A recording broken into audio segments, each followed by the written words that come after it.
chama, nje ya chama, ndani ya umma. Moja ya kazi tunayokwenda kuifanya ni kujibu hoja za wapinzani wetu, na kazi nyingine ni kutengeneza mahusiano mazuri na wananchi waliokiamini Chama cha Mapinduzi. Kwanza wanalalamika uhuru wa kutoa maoni, kwamba hawapati uhuru wa kutoa maoni.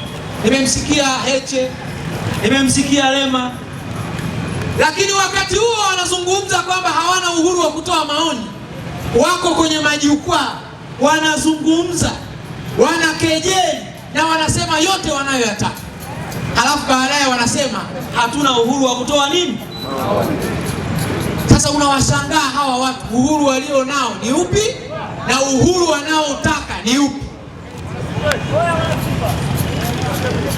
CCM oyee! La pili,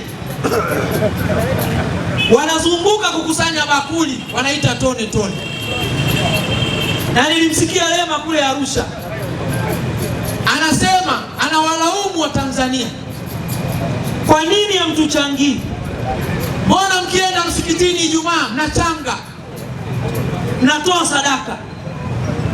Mbona mkienda makanisani Jumapili mnachanga, mnatoa sadaka? Kwa nini sisi Chadema hamtaki kutuchangia? Lema anataka kuifananisha Chadema na dini, ambayo ni makosa makubwa. Mimi na swali moja la kumuuliza.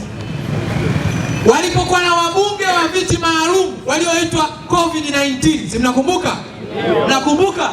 Walikuwa wanapata ruzuku, na ruzuku ile wakaitumia kujenga chama chao. Na ili upate ruzuku lazima chama chako kiende kwenye uchaguzi, lazima ukagombee udiwani, ukagombee ubunge, ukagombee urais. Wao 2025 walichagua kwa hiari yao kwamba hawawezi kwenda kwenye uchaguzi, na kwa hiyo ruzuku hawapati hata sifuri.